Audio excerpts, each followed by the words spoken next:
स्वागत है दोस्तों आप सभी का आज के इस नए वीडियो में। हम लोग आज पढ़ने वाले हैं पित्ताशय के बारे में और अग्न्याशय के बारे में। ये दो चीज़ के बारे में हम लोग अच्छे से तरीक़ा से पढ़ेंगे आज हम लोग। और इसके पिछले वीडियो में हम लोग यकृत के बारे में पढ़े थे। यानी कि अगर हम बोलें तो हम लोग पाचन में भाग लेने वाले महत्वपूर्ण अंग को पढ़ रहे हैं। वो हमारा महत्वपूर्ण अंग यकृत था, आज दूसरा नंबर पित्ताशय, फिर अग्न्याशय के बारे में पढ़ेंगे। और ऐसे हम लोग वीडियो में कुछ कुछ पढ़ लिए हैं। हम लोग पूरी अगर मोटे तौर पे बोलें तो ये बोलें कि हम लोग पाचन तंत्र पढ़ रहे हैं, जिसके अंतर्गत हम लोगों ने अंतर्ग्रहण को ख़त्म किया, पाचन पढ़ा, अपशोषण, स्वांगीकरण, मल परित्याग, ये सब सारे चीज़ों को हम लोगों ने पढ़ लिया। और उसके बाद फिर हम लोगों ने पढ़ा कि कौन कौन सा अंग जो पाचन तंत्र में महत्वपूर्ण है और ये भाग लेता है पाचन में, इसको पढ़ रहे हैं, जिसमें यकृत के बारे में पढ़ लिए और पित्ताशय के बारे में पढ़ लिए। तो ये सब का वीडियो का प्लेलिस्ट बना हुआ है बायोलॉजी के प्लेलिस्ट में। अब जाइए और देखिए वीडियो को। अब वीडियो आपको सिर्फ इतना करना है समझने के लिए, जो भी रहता है ये देखिए एक नोट्स है। इसके बाद साथ ही साथ आपको बुक भी फॉलो करना है कोई ना कोई। तो आपको बस कुछ बुक फॉलो करना है और वीडियो देखना है, आपको पूरा मज़ा आएगा, समझ में आएगा। आपको चीज़ समझ में नहीं आता तो हमसे पूछ सकते हैं कमेंट में। हम लोग अपना टॉपिक पे आते हैं, देखते हैं। हम लोग जब लीवर पढ़ रहे थे तो लीवर में देखे थे ये दोनों क्या था, ये दोनों, ये लीवर का यही लीवर था जो दो पाली में बटा था, जिसके बारे में पढ़े थे कि यही जो लीवर का है संरचनात्मक और क्रियात्मक इकाई है। यही पाली जो लोब्स है, जिसको लोब्स कहते थे, पढ़े थे। तो यही लीवर के ठीक नीचे देखिए हमारा यही गॉल ब्लैडर है, यानी कि पित्ताशय है। और ये जो देख रहे हैं ये अग्न्याशय है, यानी कि पैनक्रियाज है। तो आज यही दोनों के बारे में पढ़ेंगे, जानेंगे क्या है ये पित्ताशय यानी गॉल ब्लैडर क्या है, इसमें क्या होता है। हालांकि देखिएगा, आपको अगर पिछला वीडियो देखे हैं तो आपको बहुत सारा चीज़ ऐसा मिलेगा, लगेगा यार ये तो वही तो है, कहाँ कुछ अलग है, ऐसा लगेगा। चलिए समझते हैं गॉल ब्लैडर के बारे में। ऐसे देख लीजिए नारंगी का आकार का है, यही मिलेगा आगे नोट्स में आपको। समझते हैं, देखिए पित्ताशय के बारे में यही कह रहा है। पित्ताशय नाशपाती के आकार की एक थैली होती है। पित्ताशय जो है, सॉरी नारंगी बोल दिया वहाँ पर, क्या नहीं, नाशपाती के आकार के, है ना। तो पित्ताशय नाशपाती के आकार की एक थैली होती है, नाशपाती जैसा होता है, छोटा सा, बहुत छोटा होता है। और जो जो पित्ताशय रहता है, हम लोग देखे थे जब यकृत पढ़ रहे थे कि इससे पित्त निकलता है। तो जो ये जो रहता है पित्त निकलता है यकृत से, तो ये ठीक यकृत के नीचे होता है। और यकृत से जो पित्त रस निकलता है वो इसी पित्ताशय में जाकर के जमा हो जाता है। कहाँ होता है, ये जो पित्ताशय का जो थैली रहता है ना, ये पित्ताशय जो नाशपाती आकार का होता है, तो जो पित्त रस निकलता है यकृत से वो इसी में जाकर के जमा हो जाता है। और उसके बाद जो पित्त नली होता है, जो पित्त नली का होता है, इस पित्त नली के द्वारा ये फिर पकवास्य में चला जाता है। फिर वहाँ पर हम जा करके भोजन का पाचन करता है।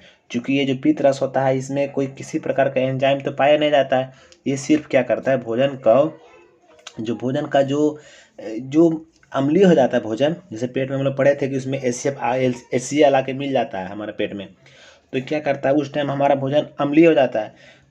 मगर जब पित्त रस उस भोजन में मिलता है तो फिर से उसको क्या करता है, उसको क्षारीय बना देता है। क्योंकि ये जो पित्त रस होता है, इस पित्त रस का जो pH मान होता है वो 7.7 होता है, तो ये क्षारीय हो गया। तो भोजन को क्या करता है, भोजन के माध्यम को ये क्षारीय कर देता है हमारा ये पित्त रस। तो आपको ये बात याद रखना है। पहला नंबर, पित्ताशय क्या है, तो नाशपाती आकार का एक थैली है जो यकृत के नीचे होता है। ये तो याद रखिए, देखिए आपको समझ में आएगा, फोटो देखे थे आप। और इसी से जो पित्त रस निकलता है जो हमारा यकृत से, वो इसी में जमा होता है, यानी कि पित्ताशय में जमा होता है। अगला पॉइंट ये याद रखना है कि पित्त जो है क्षारीय द्रव होता है, इसका pH मान 7.7 होता है। जितना का pH मान है ना, सबको एक जगह लिख करके उसको लिख करके याद कीजिए। और है पित्ताशय में 85% जल, 12% पित्त वर्णक होता है। जो हमारा पित्त में कलर होता है तो वो कलर होता है लगभग 12%। और जो बच जाता है यानी कि 85% जल, 12% पित्त वर्णक, और जो बच गया वो कोलेस्ट्रॉल और पित्त लवण होता है। बस मेन याद रखना है आपको, कितना जल होता है ये पूछ देगा एग्जाम में, और कितना पित्त वर्णक होता है। तो जो हम लोग एक स्वस्थ व्यक्ति रहता है हम लोग में, जो भी या एक स्वस्थ व्यक्ति में प्रतिदिन 700 ml से 1000 ml तक क्या बनता है, पित्त रस निकलता है शरीर से। और ये हम देख चुके हैं कि पित्त रस में कोई भी एंजाइम नहीं पाया जाता है। यह क्या करता है, भोजन के माध्यम को क्षारीय बनाता है। और साथ ही साथ जो हमारा जो एंजाइम होता है जो खाना पचाने में हेल्प करता है, मदद करता है, उसकी अभिक्रिया को ये तेज कर देता है। पित्तरस तो देख लिए, पित्ताशय के बारे में छोटा मोटा समझ लिए। और हाँ, वीडियो देखते हैं तो वीडियो अगर अच्छा लगे वीडियो को लाइक करना है, और आप एक बुक रखा कीजिए। जैसे कि हम लोग पित्ताशय के बारे में देखें तो कुछ कुछ उससे देख लीजिए, जो अगर छूटा रहेगा यहाँ पर कवर हो जाएगा। अब देखते हैं अग्न्याशय के बारे में, यानी पैनक्रियाज। ये जो अग्न्याशय है ये दूसरी सबसे बड़ी ग्रंथि है। इसको मिश्रित ग्रंथि भी कहा जाता है। देखेंगे, इसको कहा जाता है कि अमाशय एवं छोटी आंत के मोड़ के पास, यानी कि जहाँ पर अमाशय होता है और जो छोटी आंत होता है तो उसी के ठीक मोड़ के पास अग्न्याशय स्थित होता है।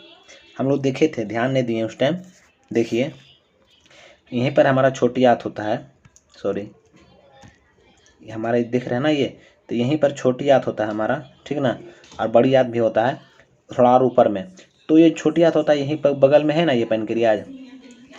हम छोटी आंत का फिगर देना भूल गए यहाँ पर, मगर क्या समझना है बस कि जो छोटी आंत होता है और अमाशय के मोड़ के पास में होता है, ये हमारा अग्न्याशय।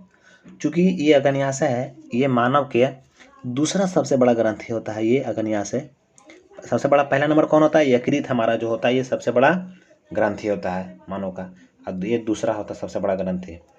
चूँकि अग्न्याशय है, इसको मिश्रित ग्रंथि बोला जाता है, क्योंकि जो अग्न्याशय होता है ना, ये अंतःस्रावी भी होता है और बाह्यस्रावी भी होता है, यानी कि नलिका विहीन भी होता है और नलिका युक्त होता है, दोनों चीज़ होता है।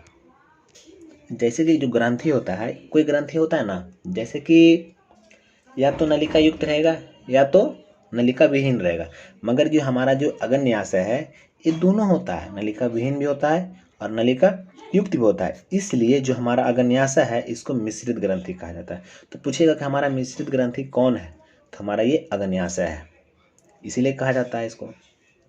अब देखना है, तो हम लोग देखे थे कि जो अग्न्याशय है, इससे जो अग्न्याशय रस निकलता है, तो इस अग्न्याशय रस को पूर्ण पाचक रस बोला जाता है, क्योंकि ये जो अग्न्याशय रस रहता है ये प्रोटीन, कार्बोहाइड्रेट और वसा, ये तीनों को पचाने वाला इससे एंजाइम निकलता है।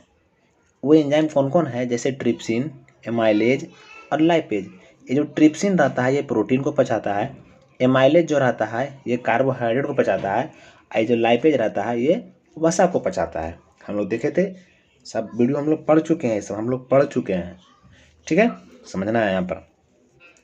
तो पूछेगा अग्न्याशय से क्या निकलता है? इसी का नाम जैसा ही निकलता है, अग्न्याशय से अग्न्याशय रस निकलता है। इस अग्न्याशय रस को पूर्णपाचक रस बोला जाता है, क्यों? क्योंकि ये तीनों को पचाता है, जो बचा खुचा रहता है नहीं पच पाता है वो यहाँ से पचता है। इसके बाद अगर अग्न्याशय से यहाँ पर जो होता है, ये मतलब यहाँ से भी जो बच जाता है ना, तो फिर छोटी आंत में जाता है, फिर वहाँ से बहुत प्रकार का निकलता है एंजाइम, फिर वहाँ तो पूर्ण पाचन हो जाता है छोटी आंत में। तो देखिए समझ गए ना, ट्रिप्सिन, एमाइलेज और लाइपेज, ये तीन प्रकार का एंजाइम निकलता है। किससे? अग्न्याशय रस रहता है इसमें मिलता है, इसलिए अग्न्याशय रस को पूर्णपाचक रस कहा जाता है। अब ये जो हमारा अग्न्याशय रस रहता है इसमें 98% जल होता है, और चूंकि ये क्षारीय होता है इसलिए इसका pH मान 7.7 से 8.3 होता है। अगला पॉइंट वही लिखा हुआ कि अग्न्याशय रस को पूर्णपाचक रस कहा जाता है। तो यहीं तक शायद हमारा वीडियो था, ठीक है। अगर वीडियो आप लोग को अच्छा लगा है तो वीडियो को लाइक करना है, चैनल को सब्सक्राइब करना है और वीडियो को शेयर करना है। वीडियो देखने के लिए आपका बहुत बहुत धन्यवाद।